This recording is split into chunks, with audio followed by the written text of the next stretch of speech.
ठाणे खाडी किनारी 50 एकरात भारतातील सर्वात उंच विविंग टॉवर उभारला जाणार आहे।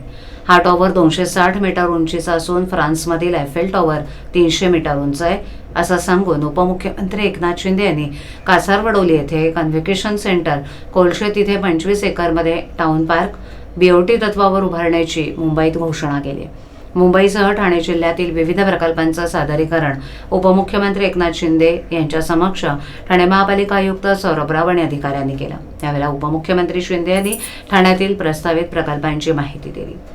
ठाण्यात कोळी संग्रहालय, मत्स्यालय, विज्ञान केंद्र, आंतरराष्ट्रीय दर्जाचा snow park, amusement park, adventure park, 12.5 एकरमध्ये पक्षी संग्रहालय, 25 एकरमध्ये म्युझिकल कॉन्सर्ट सेंटर आणि 50 एकरमध्ये अत्याधुनिक स्पोर्ट्स कॉम्प्लेक्स उभारलं जाईल।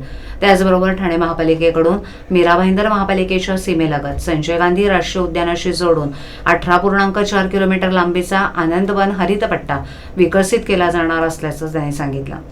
ठाणे जिल्ह्यातील प्रतिभावान खेळाडूंना अत्याधुनिक दर्जाच्या सेवा सुविधा उपलब्ध होणार आहेत, तसंच ठाणेकरांचं जीवनमान उंचावणार असून ठाण्याच्या विकासाचा वेग वाढेल असा विश्वास उपमुख्यमंत्री शिंदे यांनी व्यक्त केला। यातील बहुतेक प्रकल्पांची टेंडर प्रक्रिया सुरू झाली असून हे सर्व प्रकल्प बीओटी तत्वावर विकसित केले जातील असंही मुख्यमंत्री शिंदे म्हणाले।